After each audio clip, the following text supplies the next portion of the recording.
The show is real. It's called Our Dad's Garage. He's my dad. Yeah! Also my tooth squiggly. Ha!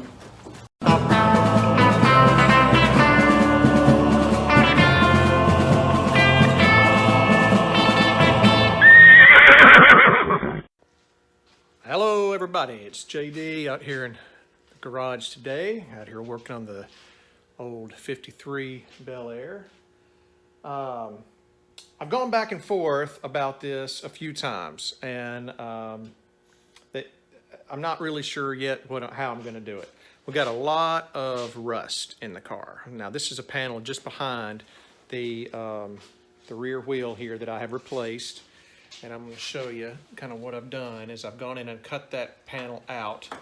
And now I've got in a new panel, cut all this piece out and welded that in.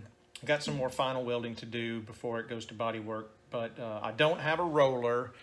I don't have a way to really roll this really smoothly. I'm actually about to make one. I found some parts online that I think I can make one pretty cheap, and that's going to be crazy. But I think I wrote $179 right there. I don't know if you can see that. $179. That's how much that panel cost to buy it. Okay. This panel here is the tail pan section. That panel is $223. In here is the end of the trunk section. All of this along in here. That's $175, I believe. Another $179 here for this panel. Another $179 if I were to buy this panel. There's rust holes down in here that need to go through. There's another one just like that on the other side. Another $179. Then we come inside. We're looking at about $120 for the two front pans and another $80 probably for the back pan. So all of that added up. Oh, and I had to do another thing. The bottom of this driver's door is completely rusted out, and that's a very temporary fix just to get my dimension right so that when I shut the door, it'll line up down here at the rocker panel. But the bottom kit for that is $245. Okay, so at the end of the day, you're looking at almost $2,000 by the time you do shipping and everything on just body panels. And you think, well, it's not as much work, but the problem with that thinking is you still have to weld them in. So you've got to do all the same cutouts. You've got to weld it all in. It's all got to go together, and then it's probably not going to fit just as perfect as it looks like it's going to online. So what I've decided to do is I went down to Prather Metalworks here in Franklin, and I bought a 4-foot by 8-foot sheet of 18 gauge steel. I had it cut in half because I can't manage 4 feet by 8 feet, but I have 2 sections now of the steel that I need to cut panels, just pretty basic shapes and panels. And you can see there's the first one. I have it leaned against the wall there. I have taken that little piece out just to make this fender. The only other thing I had to do under here, if you look, that's where the welder's hooked up. I had to also fabricate this inner fender piece. I did that out of 16 gauge. It's much thicker because it's structural, and that's what the fender actually attaches to at the bottom. But this was all completely rotted out. You can see I'm going to have to do some fill work in there too. But I think what I'm going to do is I'm going to fabricate everything because this went pretty well. It turned out pretty good. I don't know if you can see. What I decided to do was I saved this front curve. It was in pretty good shape. These curved pieces where they roll from the stamp that they do, and then this back curve here where it's rolled. I didn't want to have to get into fabricating this kind of a thing because that's really difficult. But the curves, the corners on all this is pretty good. I'll have another little piece here I'm going to have to fill. But I was able to do that roll basically bending it over my knee, which is not a great way to do it. And I'm going to have some body work to do there. But I'm going to create that roll. That's going to save me $2,000 probably in the end of the day on this build. It's going to be a little more work. not a lot more work, but those body panels are so expensive. It's just a little bit ridiculous. The other update that I'll show you is all of this rain gutter was pretty much rotted out. And so I had to fabricate and weld in new pieces. They're kind of like little curves with a bottom piece. And I made them in 4-inch to 6-inch sections so that I could really just so that I could make this roll and make that piece without the tools that I need really to do that. And then where I needed to, all of this here is all new. This existing was pretty good, and then all of this down through here is all new.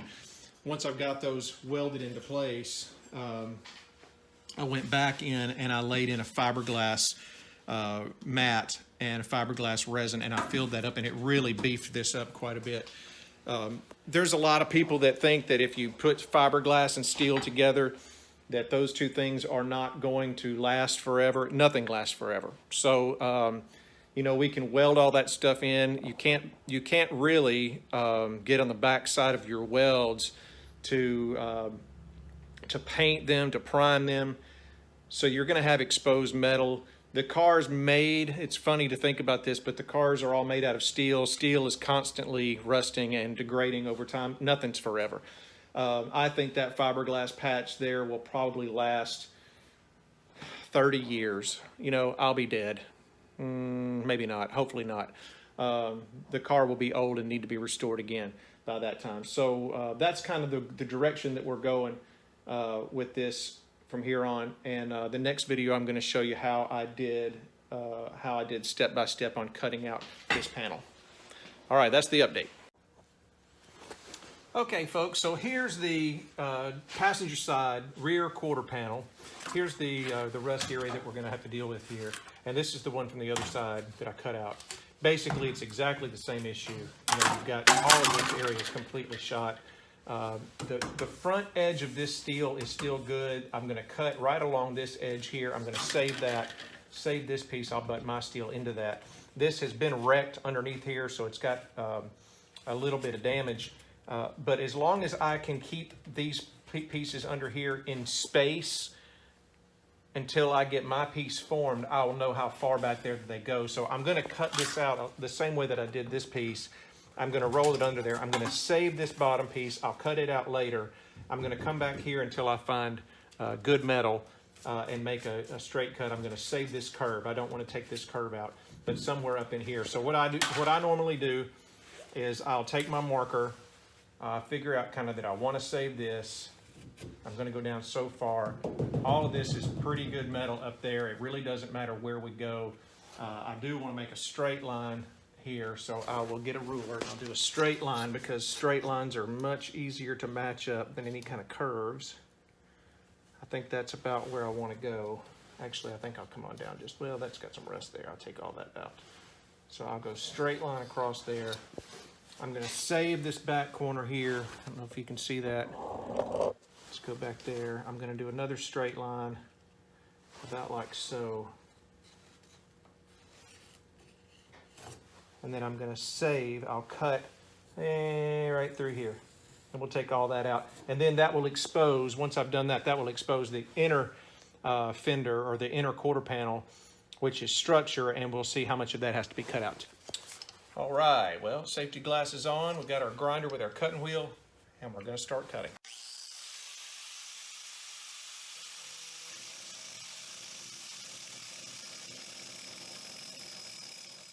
All right, I brought a shop light over here so you can kind of see what I'm talking about. You can see that inner fender has a big hole in it.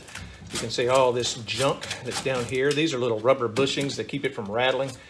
But it's in pretty good shape here.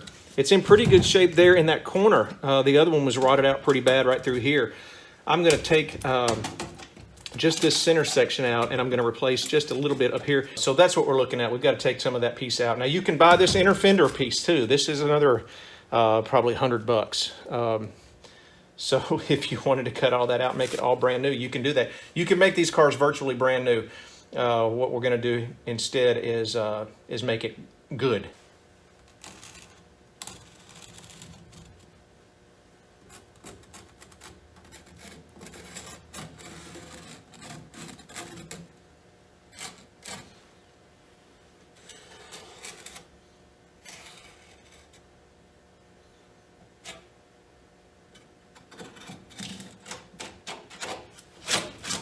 made my marks here where I want to make my cuts.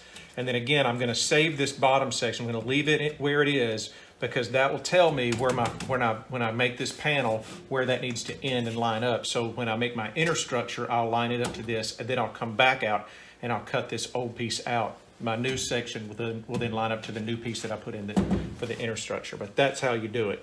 So I'm going to cut this piece out, saving. I've got good metal up here to weld to. That's going to cut all this out. This round piece here is still in pretty good shape, I think. We'll see. We may have to take out more.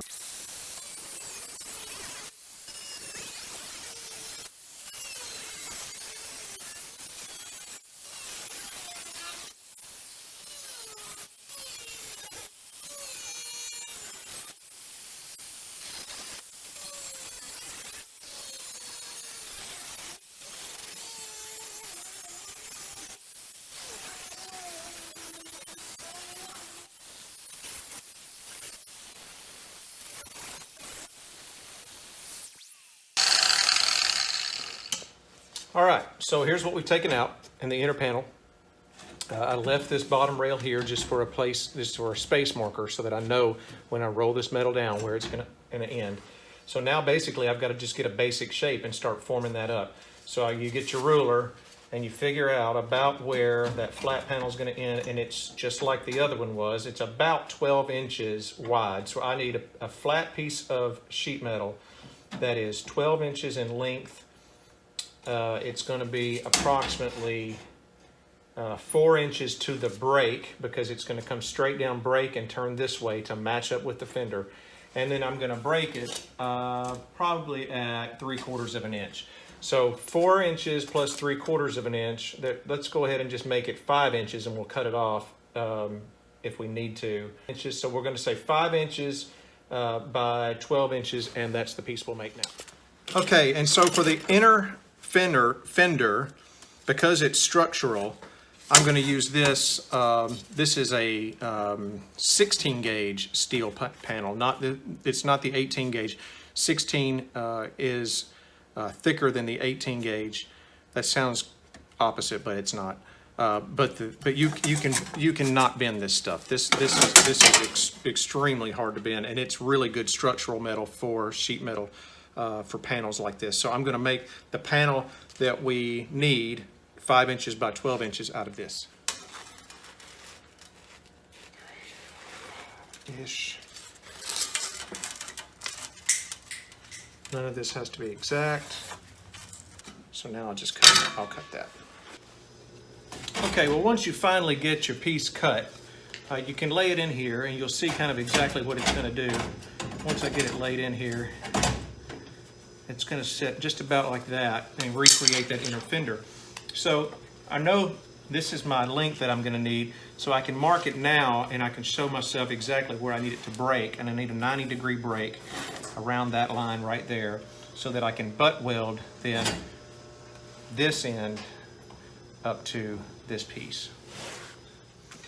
Okay, so here's our piece that we want to break, and by break I mean bend. Your brake works like this. This is a cheap little brake I bought for 60 bucks at Harbor Freight.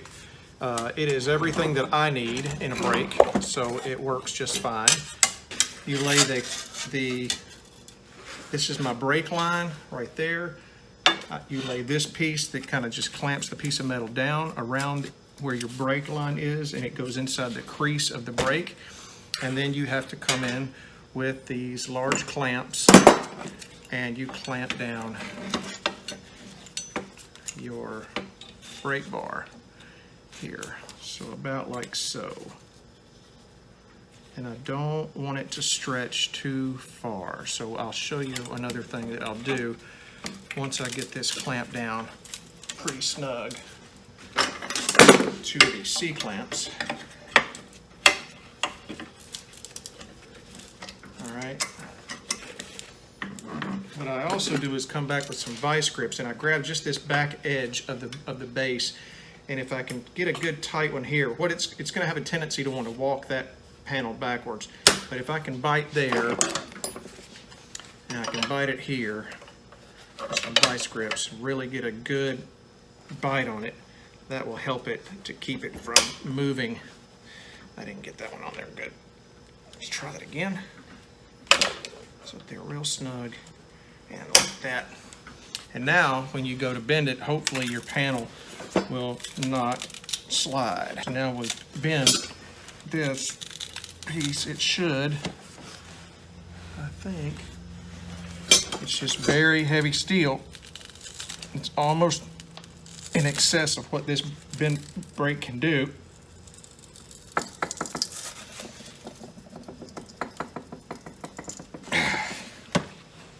But that's about what we need. Okay, we're back here under the car again. I'm going to reach around, show you where this panel comes in. I'm going to butt it right up here to my cut, and you're going to see that that's going to line up just about right to make a solid piece between where this fender needs to roll under and match up with this fender back here. So now I can, actually I'm going to mark and cut this panel out so that I can weld that in, and then I'll come in here and I'll clean this up with the grinder to get a clean place to do our tack welds. I'll show you that next. Okay, well I've got this piece just kind of wedged in place. I've got it clamped up here in the corner, and I think that's going to hold it. I just need to tack it in. I've cleaned up this edge, got all the rust off of this edge on the inner fender all the way around, and I'm just going to tack it in 3 or 4 places and hold it, but it's in there pretty good. So let's see how this goes. So I've mentioned this before, but it's important that when you're welding sheet metal like this, that you don't just weld in a solid bead. Sheet metal, when it's exposed to much heat, will warp. So you work your way around slowly and you tack it in as you go until you've got nearly a complete weld.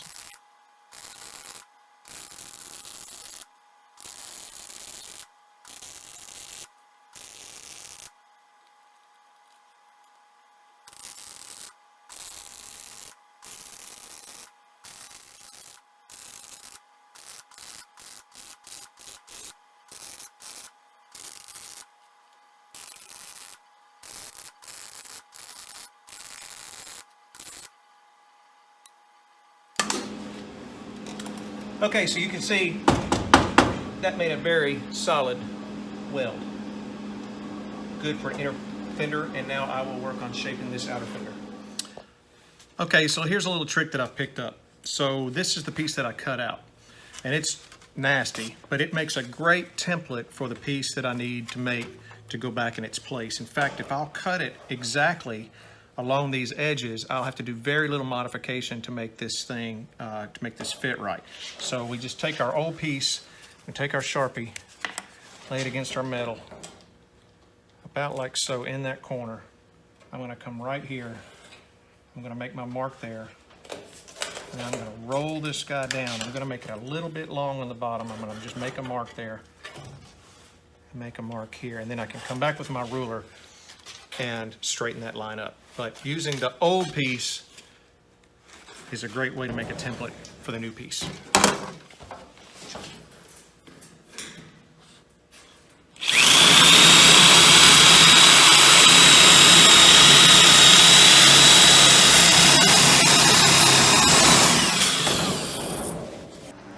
All right, and just a quick video just to kind of show you where we're at with this. I've got this panel fabricated that really fits pretty well.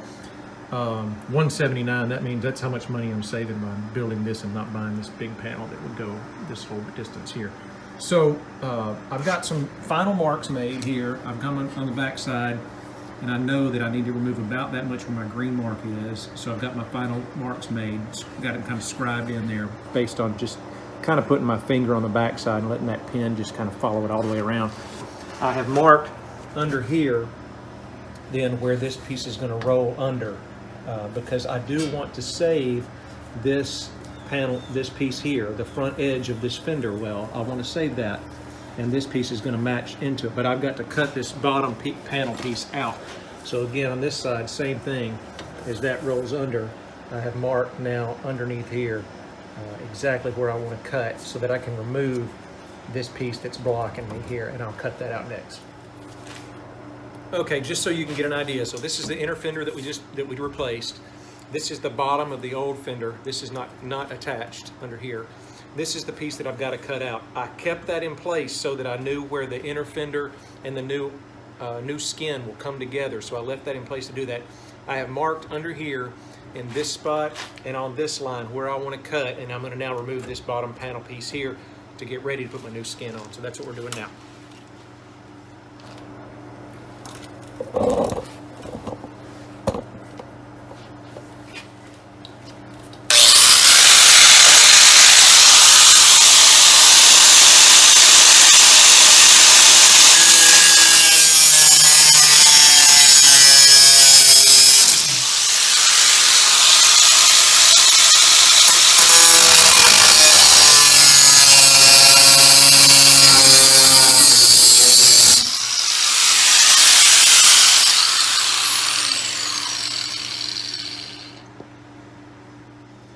Okay, so I don't know if you can see it, but I've made a green mark around here that I want to trim this, where I want to trim this piece back just a little bit more.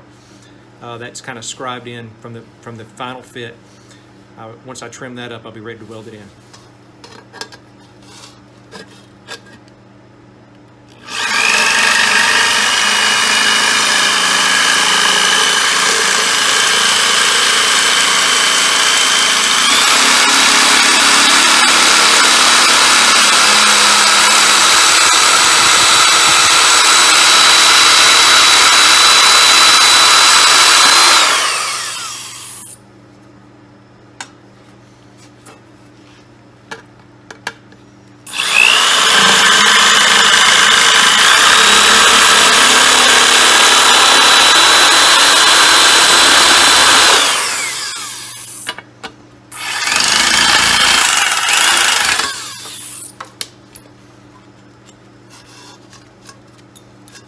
Close.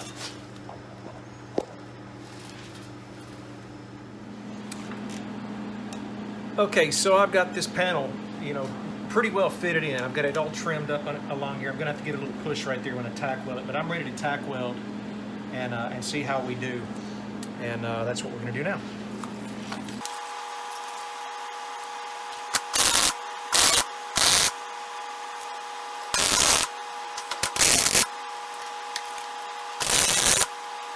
It's important to also note that I did grind the edges of the old paint around where this panel goes in.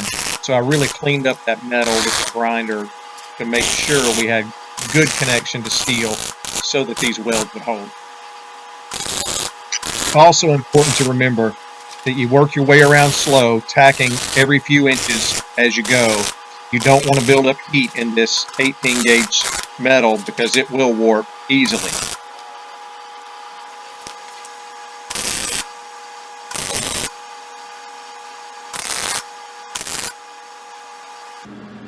That's got it. And now we will finish up, come back in and fill in our gaps.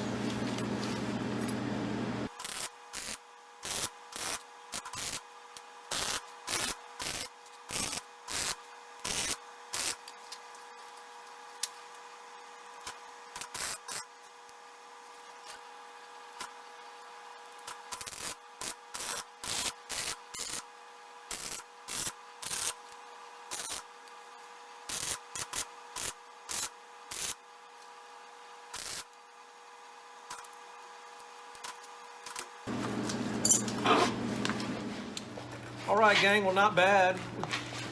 This was our original piece. You see it was all completely trashed out. Cut that one out, we replaced it. Now we've got a good, strong steel connection. I've got to do some grinding around my welding. I think I've mentioned this before, that I'm not a good welder, but I can stick two pieces of metal together and they won't come back apart.